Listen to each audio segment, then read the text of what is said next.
A história dos Estados Unidos tem, claro, seus momentos de grande tensão, mas poucos são tão chocantes quanto um ataque direto à figura do presidente.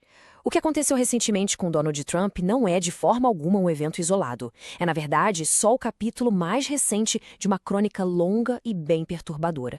E para a gente entender o presente, não tem jeito. É preciso abrir os arquivos do passado. Vamos começar essa investigação? Pois é, com essas palavras, o próprio Donald Trump descreveu aqueles primeiros momentos de caos no hotel Washington Hilton. Imagina a cena, a normalidade de um jantar, de repente quebrada por aquele som que ninguém quer ouvir, o som da violência. Essa confusão inicial, sabe, a demora para perceber o perigo, é um padrão que a gente vê se repetir. Ele mesmo disse que a primeira-dama, Melania, percebeu na hora. Esse é um barulho ruim. Mas será que esse ataque foi só um susto, um ponto fora da curva? Bom, quando a gente começa a olhar os fatos mais recentes, um padrão bem preocupante começa a aparecer. E a pergunta que não quer calar é: por que Donald Trump se tornou um alvo com tanta frequência? Reparem bem nessa linha do tempo. Em menos de 2 anos, foram 3 tentativas de ataque.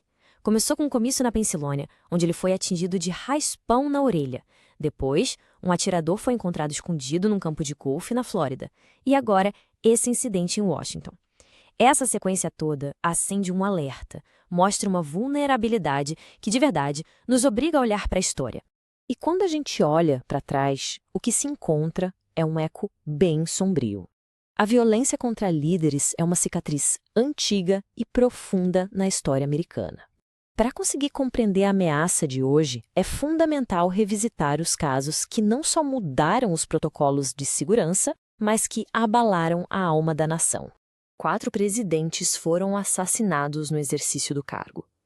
Cada um desses nomes aqui não é só uma data na história. É um trauma nacional, um momento em que tudo mudou. De Lincoln a Kennedy, cada morte forçou o país a repensar a segurança de seus líderes, expondo falhas gigantescas e provocando mudanças radicais. O primeiro grande caso é o de Abraham Lincoln. O assassino, John Wilkes Booth, não era um desconhecido, muito pelo contrário. Era um ator famoso, movido por uma ideologia política extrema, logo depois da Guerra Civil. O ataque dentro de um teatro mostrou uma vulnerabilidade que ninguém imaginava ser possível. Foi ali que a ficha caiu para todo mundo. O líder da nação não estava seguro em lugar nenhum. Agora, avancemos para 1901. O presidente McKinley foi morto por Leon Czolgosz, um operário com ideias anarquistas. Ele usou um truque simples, escondeu a arma num lenço, fingindo que a mão estava machucada, entrou na fila de cumprimentos e atirou. Esse evento foi o ponto de virada. Foi esse ataque que fez com que a proteção do presidente deixasse de ser algo reativo para se tornar uma missão constante e oficial do serviço secreto. O assassinato de JFK em Dallas foi um trauma televisionado para o mundo inteiro. Um presidente num carro aberto, totalmente exposto, em plena Guerra Fria.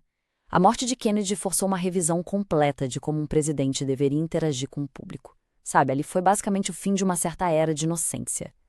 A segurança em eventos abertos nunca mais seria a mesma. E a história tem um jeito de se repetir, às vezes até no mesmo lugar. O atentado contra Ronald Reagan aconteceu no mesmíssimo Washington Hilton. A motivação aqui foi outra, uma obsessão pessoal, não ideológica. Mas a consequência foi fundamental. Reagan sobreviveu por causa da agilidade da equipe médica. Esse caso não mudou só os protocolos de segurança, mas modernizou toda a cadeia de resposta médica de emergência para o presidente. E com todo esse histórico em mente, a gente volta para o presente. Afinal, quem é Cole Allen, o homem por trás do ataque mais recente? Uma análise do perfil dele mostra um tipo de ameaça bem diferente dos agressores do passado, um reflexo das mudanças da nossa própria sociedade. Essa comparação lado a lado deixa a mudança escancarada, né? De um lado, Leon Czolgosz, um operário do início do século XX. Do outro, Kyle Allen, um engenheiro do século XXI. A radicalização que antes acontecia no chão de fábrica e se espalhava por panfletos, hoje acontece em alta velocidade, em fóruns digitais, com manifestos online. O agressor de hoje pode ser alguém com alta formação e capacidade técnica. Vamos olhar mais de perto o perfil dele. E é aqui que a coisa fica ainda mais complexa. Allen não é uma figura marginalizada no sentido clássico. Estamos falando de um indivíduo com formação de elite em engenharia e computação, um professor premiado, inventor, desenvolvedor de jogos, e que, aliás, comprou suas armas de forma totalmente legal. Essa complexidade toda é um desafio enorme para as agências de segurança.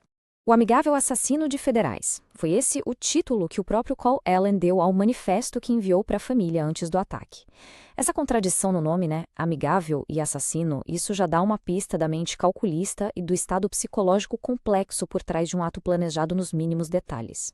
É claro que um ataque a um presidente americano não é só uma questão interna. É um evento com repercussão global que faz o mundo todo questionar a estabilidade da democracia mais poderosa do planeta. A reação internacional foi, como era de se esperar, imediata e unânime. A condenação do presidente francês Emmanuel Macron foi rápida e direta. A declaração dele coloca o ataque não como um ato contra o homem, mas como uma ofensa aos valores democráticos que unem as nações ocidentais. Do vizinho mais próximo, o Canadá, veio uma mensagem de choque, reforçando os mesmos princípios. O que Mark Carney disse mostra uma preocupação que é compartilhada por muitos, a de que a violência política, se for normalizada, pode destruir as bases de qualquer sociedade livre. E não foi só no Ocidente. A mensagem de Narendra Modi, líder da maior democracia do mundo, a Índia, mostra que essa condenação é praticamente universal. Não é uma questão de alinhamento político, e sim de um consenso global de que a violência não é uma ferramenta política legítima. E as palavras logo se transformam em ações concretas. A visita de Estado do rei Charles III aos Estados Unidos, que estava prestes a acontecer, teve todo o seu planejamento de segurança reavaliado imediatamente. Isso mostra como o impacto é real, forçando até os aliados a repensar a segurança em solo americano. Então, o que a gente aprende ao conectar todos esses pontos, lá do Teatro Ford, em 1865, até o Washington Hilton agora? A gente vê que a história da violência presidencial é, na verdade, a própria história da evolução da segurança. Olha só essa escadinha da evolução. A segurança foi mudando em etapas e cada degrau foi uma resposta direta a uma tragédia. Depois de Lincoln, virou uma preocupação. Depois de McKinley, se tornou permanente. Depois de JFK, os protocolos foram reinventados. E hoje, na era digital, o foco é ser preventivo, usar a inteligência para parar as ameaças antes que elas aconteçam. E talvez essa seja a conclusão mais importante de toda essa análise. As ferramentas mudam, o perfil dos agressores se moderniza, a segurança fica mais sofisticada, mas os motores por trás desses atos, a convicção ideológica, o ressentimento, a busca por fama, continuam assustadoramente os mesmos ao longo da história. E tudo isso nos deixa com uma pergunta para o futuro. A mesma tecnologia que ajuda o serviço secreto a prevenir ataques é a que permite a radicalização em cantos obscuros da internet e o planejamento detalhado por gente como Cole Allen. No fim das contas, a tecnologia é uma armadura ou é um amplificador de ameaças?